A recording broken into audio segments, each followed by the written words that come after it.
चलिए, आप सभी का हार्दिक हार्दिक स्वागत है।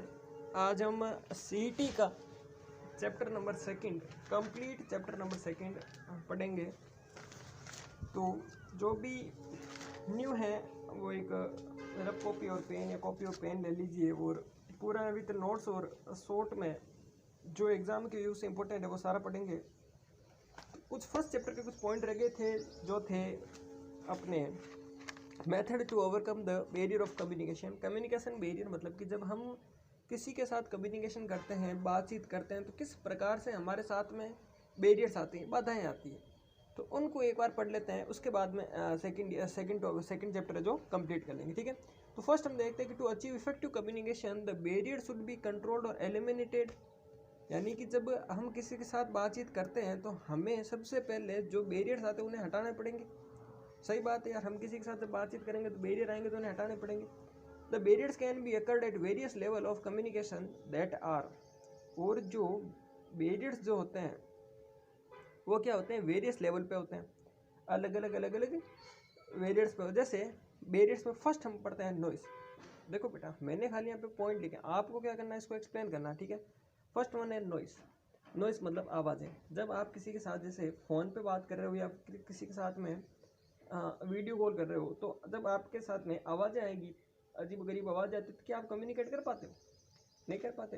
क्लास के अंदर टीचर पढ़ा रहे हैं और बाहर से आवाज़ें आ रही है, डीजे बज रहा है, क्या पढ़ पाओगे? नहीं पढ़ पाओगे। यानी कम्युनिकेशन आपका नहीं होगा। पर कम्युनिकेशन नहीं होने की वजह कौन बना? नॉइस। कौन बना? नॉइस। ध्यान देना, ये क्वेश्चन 8 नंबर में हर बार फेवरेट क्वेश्चन है एग्जाम का, हर बार पूछा जाता है। ठीक है ना। नेक्स्ट वन है लैंग्वेज। लैंग्वेज मतलब जब आप इफेक्टिव कम्युनिकेशन करते हो तो आपकी और सामने वाले की लैंग्वेज क्या होनी चाहिए? सेम होनी चाहिए। अब आपको चाइनीज़ आती नहीं है, आप चाइना में से किसी आदमी से बात कर रहे हो, वो पता नहीं क्या बोल रहा चाइना में, आप हिंदी बोल रहे हो, फिर आप ज़्यादा क्या ना, हमारे यहाँ पे थोड़ा एक आदत है, ज़्यादा हाइपर होती है, मारवाड़ी बोलना शुरू कर देते हैं, तो क्या आप कम्युनिकेट कर पाओगे? नहीं कर पाओगे। यानी आपका लैंग्वेज जो है वो आपके लिए कम्युनिकेशन में बैरियर बना। ठीक है। हाँ, एक और है कि जो भी नए स्टूडेंट हैं वो अपने जो सारे क्लासरूम के जो व्हाट्सएप ग्रुप हैं उनमें भी अपने ये भेज दीजिए, क्योंकि हम यहाँ पे फ्री कॉस्ट आपके लिए पूरी इतनी हेल्प कर रहे हैं। आप छोटी छोटी हेल्प आप भी करते रहिए। ठीक है, आप अपने जो व्हाट्सएप ग्रुप के अंदर है वो एक बार सबको भेज दीजिए, ताकि ज़्यादा बच्चे जुड़ेंगे तो हमें भी हौसला रहेगा पढ़ाने में। और जो भी नए हैं वो एक बार चैनल को ज़रूर सब्सक्राइब करें। उसके बाद हम आगे चलते हैं कि सिंपल क्लियर। चैनल को सब्सक्राइब जरूर करें ताकि आपके हर कोई चैप्टर हम जल्दी करेंगे, पूरा सिलेबस, तो आप सभी के पास वीडियो आए और हर क्लास का वीडियो हम यहाँ पे अपलोड करेंगे, तो डोंट वरी अबाउट दिस। ठीक है, नेक्स्ट वन सिंपल और क्लियर। सिंपल मतलब जब जितनी आपकी लैंग्वेज सिंपल होगी, जितनी आपकी भाषाएं ईजी होगी। ठीक है, अगर आप सही अगर राइटिंग में लिख रहे हो तो आप सरल हिंदी में लिखोगे, सबको समझ में आएगा। अगर मैं भी आपको यहाँ पर जर्मन में पढ़ाना लग जाए, हाई फाई इंग्लिश बोलूँ, तो आपको भी समझ भी नहीं आएगा। ठीक है, तो जो कम्युनिकेट अच्छा करने के लिए हमें क्या करना पड़ता है, अपनी लैंग्वेज सिंपल रखनी पड़ती है। नेक्स्ट वन है कल्चर।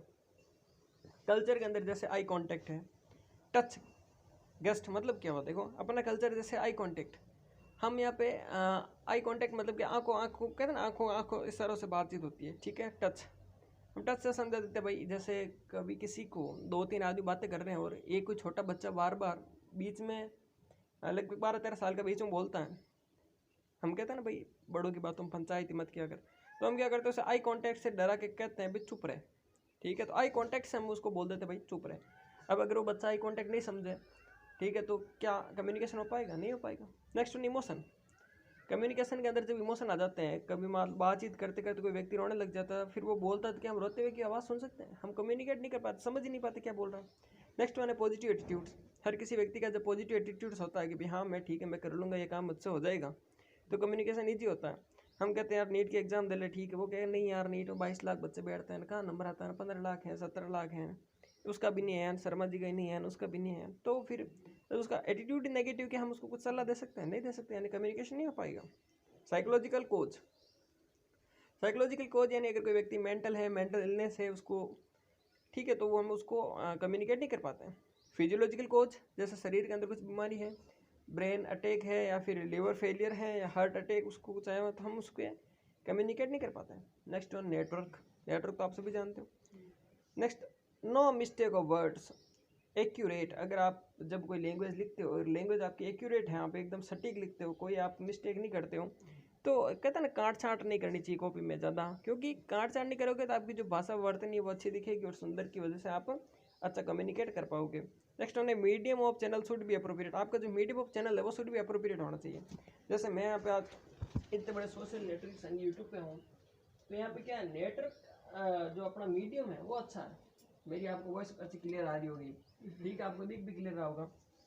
अगर मैं यहाँ पे भी जूम ऐप पे हूँ या किसी और पे हूँ, फिर तो अगर कोई भी ऐसे ऐप पे हूँ जो भी सही सूटेबल नहीं है तो फिर आप क्या समझ पाओगे, नहीं समझ पाओगे। नेक्स्ट वन है इलिटरेसी, अगर कोई आदमी क्या है, medium of channel should be appropriate हो गया। नेक्स्ट वन है इलिटरेसी, इलिटरेसी का मतलब होता है अगर कोई आदमी मान लो कम पढ़ा लिखा है तो वो क्या करेगा, अगर कोई आदमी कम पढ़ा लिखा है, अगर कोई आदमी कम पढ़ा लिखा है तो क्या होगा भाई, वो सही ढंग से लिख नहीं पाएगा, ठीक है, सही ढंग से क्या नहीं कर पाएगा, एक्सप्लेन नहीं कर पाएगा उसको। मिस्टिंग जैसे क्या होता है ना यार, आजकल हम देखते हैं कि बहुत सारे ऐसे हैं जिनको इंग्लिश सही ढंग से स्पेलिंगों पे ध्यान नहीं देते हैं। हमने क्या साइंस ले रखी तो हमें ज़्यादा इंग्लिश में मैटर नहीं करते, पर क्या स्पेलिंग को हमें कहते हैं भाई स्पेलिंग मायने नहीं रखती। जब हम किसी से टॉक करते हैं इंग्लिश के अंदर तो हम क्या करते हैं, फिर वो मिस्टेक की वजह से वो समझ नहीं पाता क्या कहना चाहता है ना। मेरे को खुद को आज तक कन्फ्यूज़न है, हियर मतलब यहाँ और हियर मतलब सुनने की स्पेलिंग में आज भी कन्फ्यूज़न होता है, किसी किसी को बी और डी में है आजकल। तो नेक्स्ट चैप्टर पर हम स्टार्ट करते हैं, interpersonal relationship, chapter number 2 communication and educational technology का। इसकी शुरुआत यहाँ से करेंगे, explain the method of overcoming barriers of interpersonal relationship. खतरनाक सा चीज़ है, हज़ारों बार क्वेश्चन आ चुका है, फेवरेट क्वेश्चन है एग्जाम का, चाहे कोई यूनिवर्सिटी हो सबका फेवरेट है, ध्यान देना, अच्छे से पढ़ लेना, समझ लेना। 16 नंबर का सीधा क्वेश्चन आता है। अपने जो सीईटी के अंदर क्वेश्चन फिक्स है तो आप ज़्यादा टेंशन ना लें। Method of overcoming barrier of interpersonal relationship, जब कोई दो आदमी के बीच इंटरपर्सनल रिलेशनशिप बनता है उस टाइम पे बहुत सारे ऐसे बैरियर्स आते हैं जो उनके रिलेशनशिप को बढ़ने नहीं देते। अपने पड़ोसी के साथ बातचीत नहीं, क्यों नहीं है, क्योंकि हमारे पास में ऐसे कुछ बैरियर्स हैं जिनकी वजह से हम अपने पड़ोसी से बातचीत नहीं करते। हॉस्पिटल में पेशेंट और नर्स का इंटर रिलेशनशिप नहीं है, क्यों नहीं है, क्योंकि उनके बीच में कुछ बैरियर्स हैं। तो हम देखते हैं कैसे कैसे बैरियर्स हैं। फर्स्ट हमने है point, giving an opinion, it takes decision making away from the patient and inhibit spontaneous problem solving and create doubts, ठीक है। It takes decision making away from the patient, ये क्या करता है, गिविंग एन ओपिनियन मतलब लोग जब हमें एक ओपिनियन देते हैं, and inhibit spontaneous problem solving and create doubt, ठीक है। सेकंड वन है offering false assurance. False assurance मतलब क्या होता है, गलत सांत्वना, ठीक है। It can be do more harm than good and may allow to nurse promise something that will not occur over a unrealistic, मतलब कि क्या होता है कि जब हम किसी को प्रॉमिस कर देते हैं भाई, हाँ हॉस्पिटल के अंदर कोई पेशेंट एडमिट है और हम उसके घर वालों को प्रॉमिस कर देते हैं नहीं साहब आपके पेशेंट को कुछ नहीं होगा, मैं इसकी जिम्मेदारी मैं ले रहा हूँ आपको, हालांकि पेशेंट बहुत ही सीरियस कंडीशन है, क्रिटिकल कंडीशन, फिर भी अगर हम ऐसा झूठा एश्योरेंस दे देते हैं, फिर जब पेशेंट अगर जब डाई हो जाता है उस टाइम पे क्या होता है कि जो अपना और उस नर्स का जो रिलेशनशिप है वो अपना वैसे ब्रेकअप हो जाता है। क्यों, क्योंकि हमने उसको गलत एश्योर किया था। इसलिए कभी भी आप सोच रहे हो कि पेशेंट के घर वालों को दुख होगा, हाँ दुख तो होगा, पर उससे ज़्यादा दुख होगा जब आप झूठी उनको सांत्वना दे देते हो।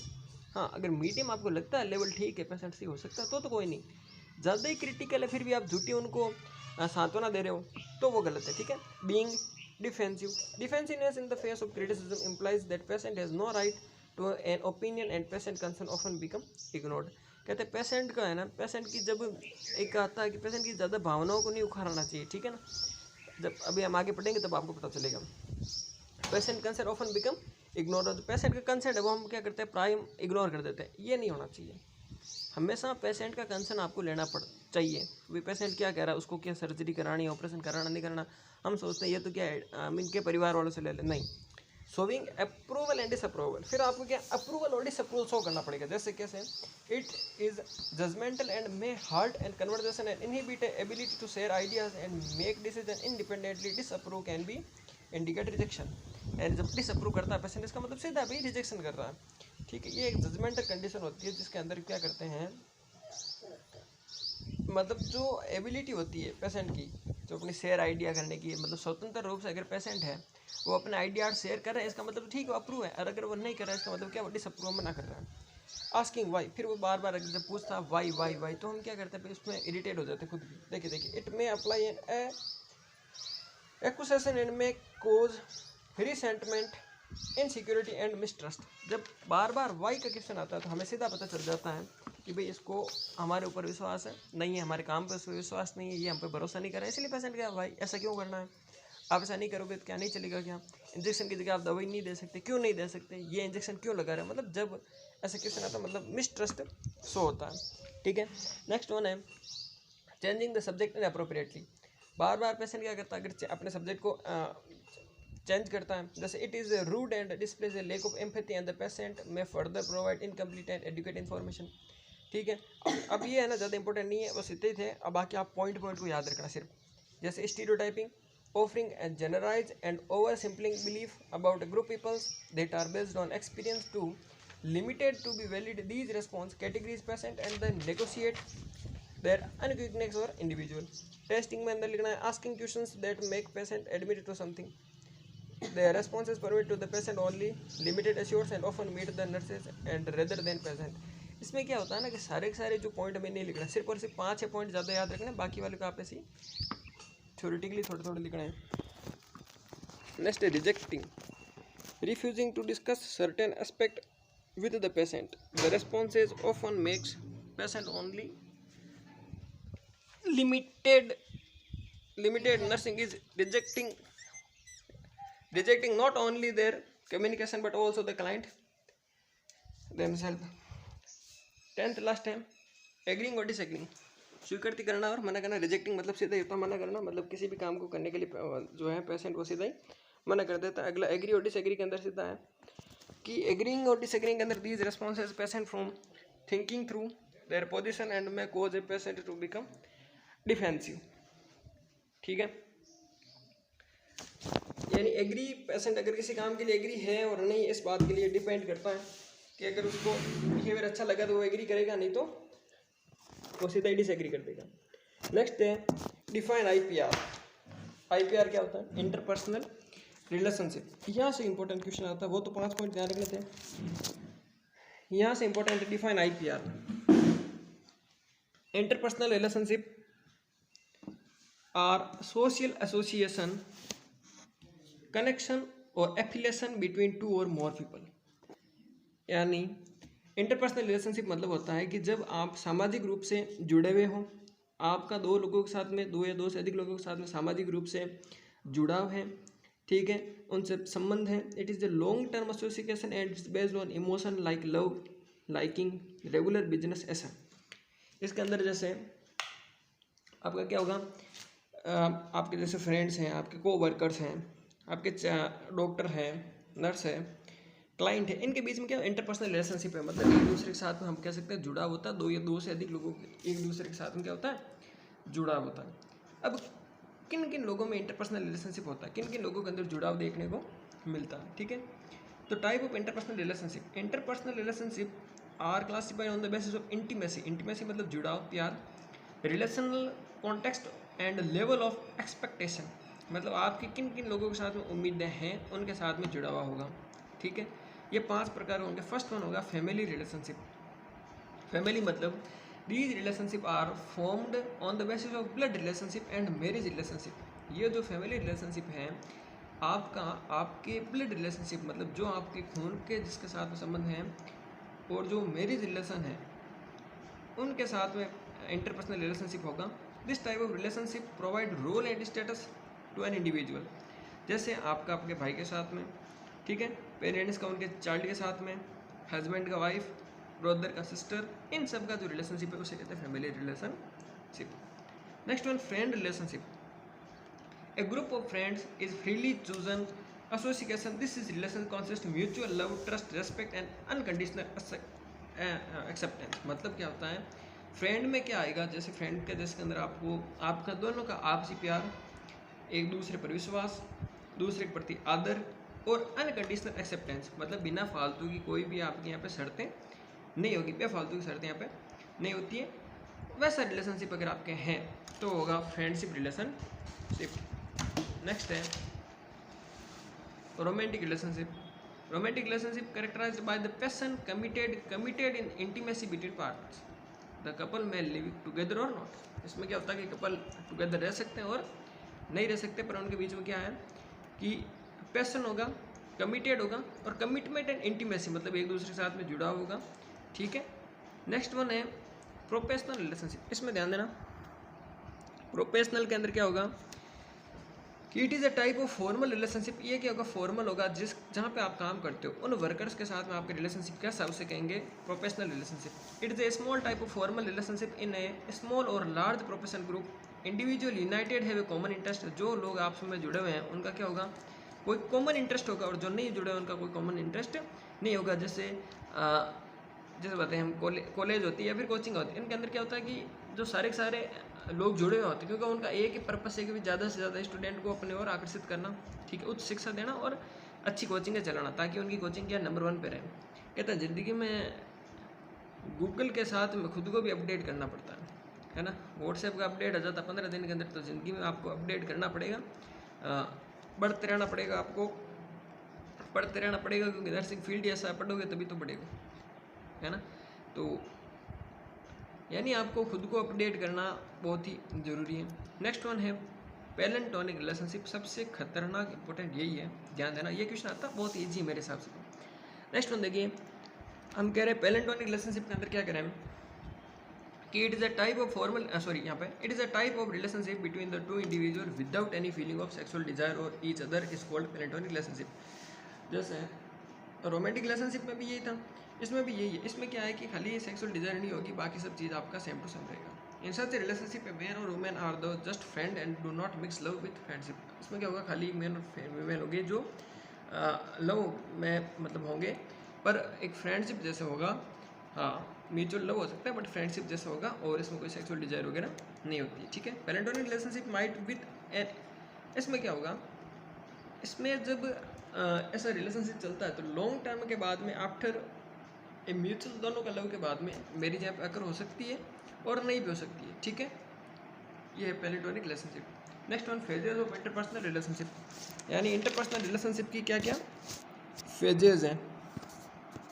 ठीक है, तो फेजेस के अंदर अपनी फर्स्ट फेज आती है यहाँ पे pre interaction phase, second orientation phase, third working phase, fourth termination phase. तो देखते हैं first one, the nurse and the patient related to each other as they progress through the phases which eventually lead to the therapeutic report।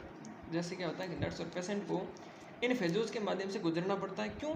क्योंकि अगर आपको अच्छा उपचार चाहिए तो ये 5 फेजों से गुजरना पड़ेगा ही पड़ेगा। फर्स्ट वन है pre interaction phase.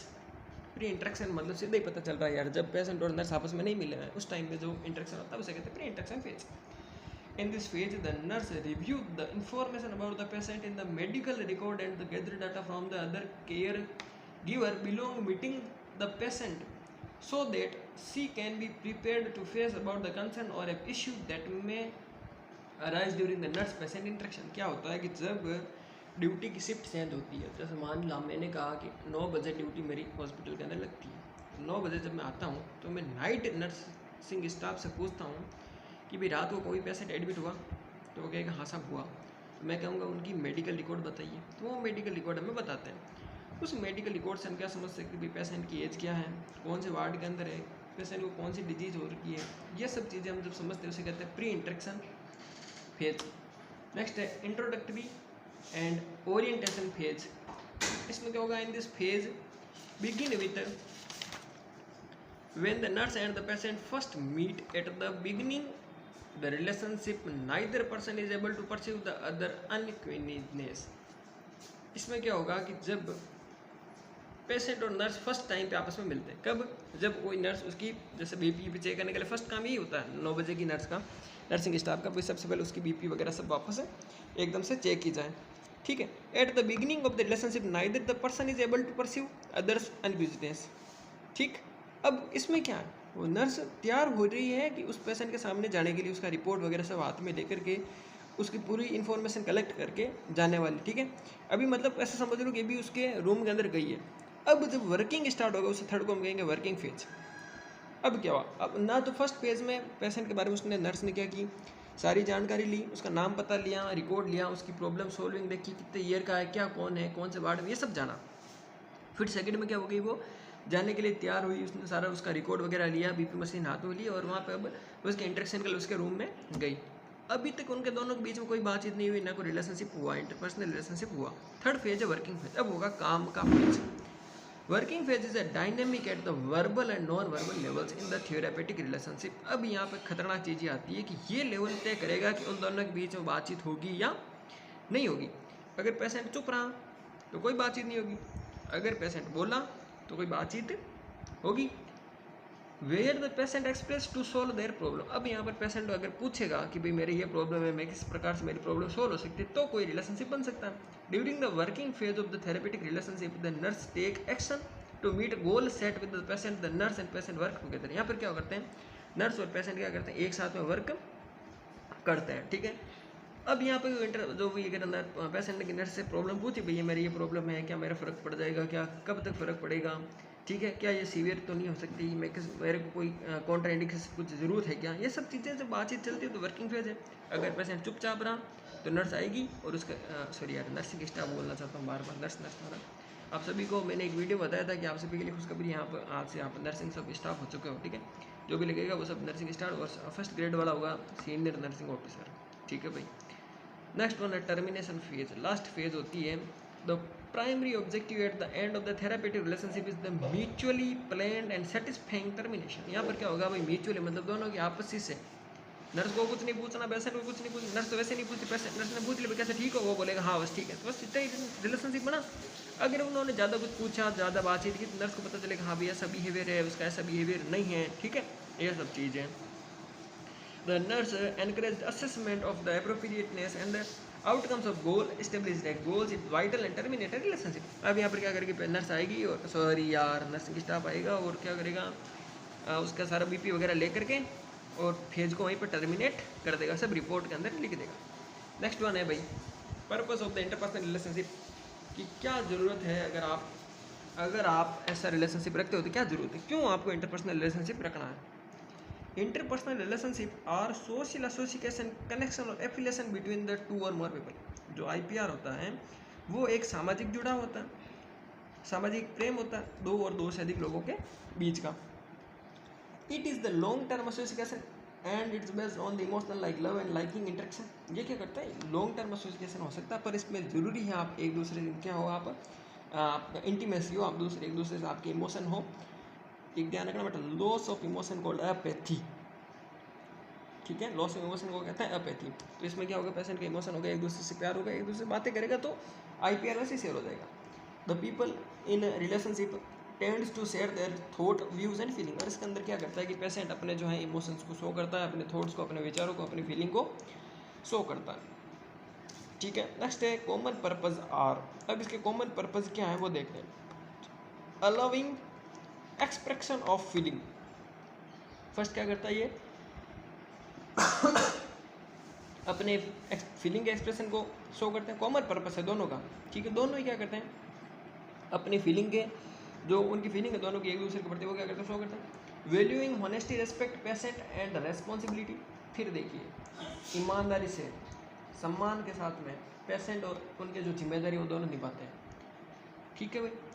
Teaching person how to care for themselves. और यहाँ पे बताते हैं कि किस प्रकार आप अपना ध्यान रख सकते हो। जैसे अगर कोई पेशेंट ने नर्स से पूछा कि भाई कोरोना का टाइम है, मैं अपने किस प्रकार से मैं अपनी इम्यूनिटी को मेंटेन करके रख सकता हूँ, क्या मैं मल्टीविटामिन खा सकता हूँ, क्या मैं जिंक और फोलिक एसिड के साथ में मल्टीविटामिन ले सकता हूँ, क्या ज़्यादा जिंक लेने से क्या मुझे रीनल स्टोन वगैरह हो सकते हैं।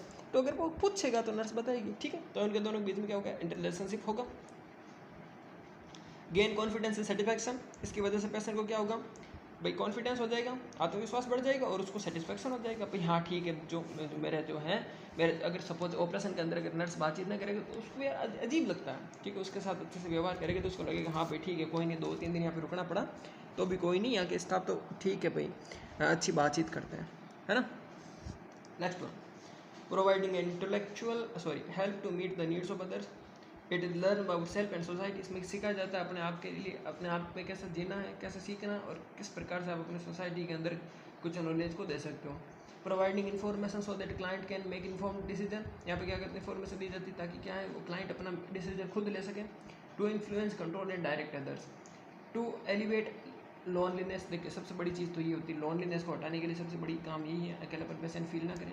Help in solve your own problem by solving others problem, ठीक है, यानी उसको ऐसी हेल्प, उसकी मदद की जाती है इन सॉल्व योर ओन प्रॉब्लम, तो खुद की खुद प्रॉब्लम सॉल्व करें, बाय सॉल्विंग अदर्स प्रॉब्लम, दूसरों की प्रॉब्लम को सॉल्व करते हैं। जैसे मतलब इसमें ये बताया जाता है कि भाई अगर आप अपनी प्रॉब्लम सॉल्व कर सकते हो तो आप ऐसे थॉट्स उसको प्रोवाइड किया जाता है, ऐसे उसको लर्निंग दी जाती है कि आप दूसरों के भी कोई दुख को सॉल्व कर सकते हो। यानी कुल मिलाकर के लोनलीनेस को अकेला ना करे, पेशेंट अकेला फील ना करे, पेशेंट को लगे भाई ठीक है मेरे घर जैसे ही हैं, अच्छी बातचीत करोगे तो उसका रहने का मन करेगा हॉस्पिटल में, ठीक है। ये सब चीज़ें अपने हो गई यहाँ पे सेकंड चैप्टर कंप्लीट। नेक्स्ट है जोरी विंडो। जोरी विंडो अपने आप में एक अच्छा टॉपिक है, बड़ा टॉपिक है, हालांकि ये 4 नंबर का यहाँ से क्वेश्चन आता है। तो इस जोरी विंडो को हम लास्ट एक ही टॉपिक बचा है सेकंड चैप्टर का, फिर सेकंड चैप्टर अपना ख़त्म है, उसके बाद में अपना थर्ड चैप्टर रहेगा ह्यूमन रिलेशनशिप, ठीक है। इसके अंदर मोटिवेशन वगैरह सब चीज़ें आएगी, तो हम ह्यूमन रिलेशनशिप को कल पढ़ेंगे इसमें आगे। तो आज हम इसी चैप्टर को यहीं पे ख़त्म करेंगे, और दूसरी चीज़ CHN का जो टॉपिक बचा हुआ है हम अभी स्टार्ट कर देंगे CHN वाला ही। और जो भी चैनल पे एक बार नए हैं तो मैंने पहले ही कह चुका हूँ कि यहाँ पे निस्वार्थ भाव से सेवा कर रहे हैं। कोरोना के अंदर मुझे पता है किसी ने पढ़ाई नहीं की, बाकी तो आपको पता ही है यार, ठीक है ना, ज़्यादा हम फेमस नहीं है, वरना मैं भी एडिटिंग करके कैसे आपको भ्रमित कर सकता हूँ। भ्रमित करना अपना काम नहीं है, किसी भी प्रकार से आपको भ्रमित यहाँ पे नहीं किया जाता। जो हमारे पास रियल इन्फॉर्मेशन आती है वही इन्फॉर्मेशन आपको आगे से आगे शेयर करते हैं। बाकी वाला तो क्या है कि नर्सिंग के अंदर लगी जॉब देखी वीडियो, हम ऐसा कोई नहीं बिना फालतू की कोई पोस्ट हम नहीं डालते, वैसे ज़्यादातर नहीं डालते, कोई एक दो कोई होंगे कोई, तो हमारे ऐसा कोई काम नहीं है। हम तो जो सटीक इन्फॉर्मेशन आपको है वो हम सटीक इन्फॉर्मेशन आपको देते हैं, और नर्सिंग एक फील्ड को, ठीक है, आप पढ़ो, आपका भला हो, हमारा भी भला हो, ठीक है। चलो यहाँ पर हम अपनी वाणी को विराम देते हैं। आप एक बार चैनल को अपने सारे व्हाट्सएप ग्रुप के अंदर शेयर करो, वीडियो को लाइक करना और आगे सब्सक्राइब करो आप, ताकि हमें पता चले इतनी ईयर के इतने हमारे पास में स्टूडेंट हैं, ठीक है। थैंक यू, बहुत बहुत धन्यवाद।